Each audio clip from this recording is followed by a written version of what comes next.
Hi guys, j'espère que vous allez bien, moi ça va. Alors, aujourd'hui, si un pays veut vraiment se développer, il se doit de mettre l'école au centre de ses priorités. Nous sommes dans un monde où c'est la loi du plus malin qui gagne. Un bon système éducatif, c'est comme un moteur d'accélération. Les pays qui avancent sont ceux qui misent sur leur système éducatif. L'école, c'est pas juste un endroit où on vient réciter des leçons, bien les parents viennent nous déposer parce qu'ils ne savent pas où nous mettre quand ils vont au travail. C'est un endroit pour former les jeunes à réfléchir, à créer, à innover et à prendre place dans le monde du travail. Qui aujourd'hui va dire qu'on ne doit pas réformer le système éducatif ivoirien? Si l'école est gâtée, c'est l'avenir du pays même qui est complètement foutu. Sans enseignants, il n'y a pas d'école. Ce sont eux qui forment les enfants, qui les éduquent et qui doivent les inspirer. Mais ici, là, on les traite comme si c'était des mendiants. Les Mogons ne demandent même pas une augmentation des salaires, mais de leurs primes, sachant très bien qu'on connaît tous leurs conditions de travail. Nous qui avons fait les collèges publics là, on se sait. Lycée moderne TSF de Boaké, je me rappelle, 80 élèves dans une salle de classe, j'ai encore mes bulletins. J'arrive le matin, il n'y a plus de bancs. D'autres classes ont volé ton banc. Du coup, toi aussi, tu es obligé d'aller voler banc dans d'autres classes qui n'ont pas encore commencé le cours. C'est comme ça que beaucoup ont commencé à voler ici.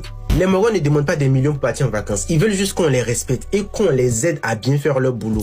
L'éducation, ce n'est pas quand même une dépense inutile, c'est un investissement pour le pays. Sur ce point, je suis complètement d'accord avec le président du PDCI quand il parlait de ça. Le gouvernement peut tenter de montrer son autorité sur plusieurs secteurs, mais refuser catégoriquement le dialogue avec le syndicat, arrêter certains. Un État, c'est les fonctionnaires. Si tes propres fonctionnaires, tu ne peux pas les écouter, tu ne peux pas les gérer. C'est les petits entrepreneurs et les petites entreprises que tu vas pouvoir écouter et développer l'économie en leur sens. Allô? Vous ne savez pas ce que vous avez fait. D'accord. Est-ce que j'ai fait? D'accord. Donc le soir, je pense que voilà, vous venez tardivement, n'est-ce pas? D'accord. Donc on vous attend. On espère vous trouver chez vous ce soir. Ah, vous allez me trouver à la maison, quoi? Oui. Ah, mais pourquoi vous venez pas la journée alors? Vous voulez qu'on vienne la journée? Vous voulez qu'on vienne la journée pour vous humilier? Ah, ben vous venez faire. C'est ce que vous pouvez faire, non? Venez faire. D'accord. D'accord. Et vous persistez, vous insistez, n'est-ce pas? Ben vous m'appelez, vous me menacez. C'est pas de quoi vous m'accusez. Qu'est-ce que j'ai fait? D'accord. C'est vous qui incitez vos amis, vos collègues à ne pas reprendre les cours, n'est-ce pas? Vous m'avez vu où? Donne-moi la preuve. D'accord. Ça marche, ça marche. De toutes les façons, on a toutes vos coordonnées et déjà, voilà, la famille au niveau de Saint-Fra, on a déjà envoyé des éléments, ne serait-ce que, voilà, mettre la main sur tous les membres de vos familles.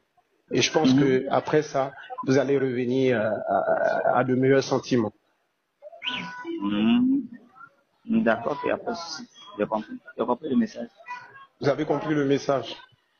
J'ai compris le message, c'est compris. D'accord. Donc vous savez de quoi je parle alors? Non, j'ai compris le message. D'accord. Donc aujourd'hui ici, voilà, je pense que à partir de demain, lorsque le mot d'ordre va être donné, j'aimerais que vous rappelez tous vos amis pour qu'ils puissent reprendre les cours. Maintenant, vous savez. Dans l'immédiat. Vous n'avez pas besoin de connaître mon identité. Mais je pense que lorsque je serai devant vous, voilà, vous allez savoir à qui vous avez affaire véritablement. Parce que nous, on a décidé de mater toute forme de, voilà, d'opposition, toute forme, je dis bien toute forme. Toute forme. Voilà, vous n'allez pas déstabiliser notre pouvoir. Et on ne va pas vous laisser faire. Pas du tout. Parce qu'on a bataillé pour être là. Est-ce que c'est bien compris? Non, j'ai compris, je vous écoute. Hein. Moi, je vous écoute. Mais je dis, est-ce que vous avez bien compris le message que je viens de faire passer? J'ai dit, est-ce qu'on est bien d'accord? Est-ce qu'on est bien d'accord? Moi, je vous écoute. Hein. Mais je dis, est-ce que vous êtes prêts à rappeler vos amis pour qu'ils puissent reprendre les cours?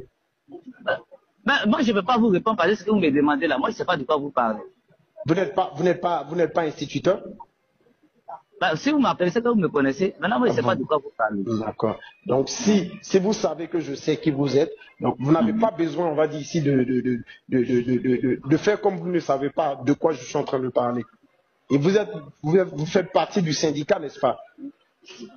Ah, moi, c'est vous qui m'informez. Moi, je ne sais même pas de quoi vous êtes en train de parler. Je pense que le soir, lorsqu'on va arriver chez vous, voilà, on va vous rafraîchir la mémoire. Et j'espère même vous trouver à la maison. Parce que depuis quelques jours, les hommes qui sont, on va dire ici, en repérage vers votre quartier, on ne vous voit pas à des heures, on va dire ici, voilà, où on peut trouver quelqu'un à la maison. Mais ne vous inquiétez surtout pas. Ne vous inquiétez pas. Ne vous inquiétez pas. Voilà. D'accord, c'est compris. Donc, si vous êtes vraiment malin, on dit dans le jargon africain que la nuit porte conseil. J'espère que voilà, cette nuit va vous porter véritablement beaucoup de conseils. Beaucoup de conseils. Beaucoup de conseils.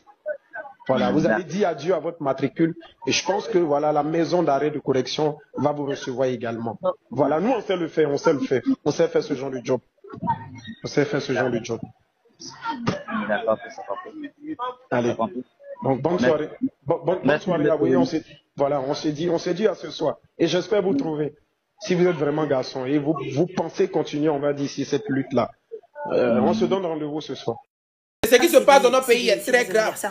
Voici un enseignant de la Côte d'Ivoire du nom de Ghislain Dugari Assi. Ce monsieur-là et une majorité d'enseignants en Côte d'Ivoire revendiquent une prime sur les salaires parce que selon eux, ils sont très mal payés. Après avoir fini de revendiquer des primes, après avoir fini de manifester pour la prime des enseignants en Côte d'Ivoire, il a été arrêté devant sa fille. Sa fille toute paniquée.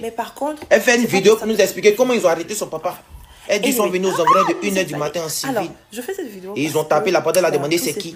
Il dit c'est la police. Elle a pris peur, elle a parti fermer la chambre là où son papa se retrouvait. Et puis elle a dit papa c'est la police. Ils ont défoncé la porte, ils ont pris son papa et sont partis à lui. Monsieur Lakome Bakari, qui était inculpé pour faux et usage de faux concernant les affaires de ACD en Côte d'Ivoire. Mais il se promène librement en Côte d'Ivoire. Rien ne se passe. Mais cet enseignant ivoirien là, qui n'a pas fait de mal à quelqu'un, lui avec une majorité d'enseignants, ils ont juste manifesté pour une prime parce que selon eux, ils sont mal payés. Lui prend 2 ans de prison. Quel est le message que ça ramène à la population? Vraiment bonne compréhension. Quand c'est pour faire les marches comme Pacheco au plateau, les mamans qui se lèvent pour faire les marches comme Pacheco au plateau, qui ferment les voies voitures ne peuvent pas passer, c'est les bons moments qui les escortent, mais ils n'ont qu'à bien fait. Maintenant, quand un instituteur, un enseignant, c'est l'homme qui est au cœur de l'avenir du pays, c'est lui-même qui, tout l'apprentissage, c'est lui-même qui bâtit ça, qui fait le fondement. Et puis aujourd'hui, vous devenez quelqu'un, puis vous êtes assis là. Eux, pour manger, c'est difficile. Les salaires minables. Ils demandent juste une prime. Juste une petite prime. Chaque 3 mois ou bien, quelle que soit la prime. Mais, à cause de ça, ils ont fait grève là. Ils ont pris des éléments, on les a donné 3 ans. 3 ans de prison, puis amende. Une plaque. Les gars ont raison de marcher. Pourquoi d'autres corps Pourquoi d'autres corps on prime? Et puis nous on n'a pas prime. Pourtant nous on est le cœur même de l'éducation. C'est nous on forme. C'est nous on fait le pilier. C'est nous on fait les fondations. Et puis aujourd'hui vous êtes où vous êtes. C'est nous on apprend à écrire, on apprend à lire. Imaginez un maître de CP1, c'est qui. Combien de stress il en dure. Mais on est dans les faux salaires de 200K. Imaginez là 5 enfants. Il y a 2 dedans qui sont à l'université. Il va prendre prêt, ils vont le couper. Même quand cela vient même là, il va rien gagner dedans. Et puis après ça encore là, on dit non, on peut faire d'autres activités à part être enseignant. Vous voulez que les gens meurent pauvres, c'est ça quoi. Arrêtez ça là. À tout à l'heure.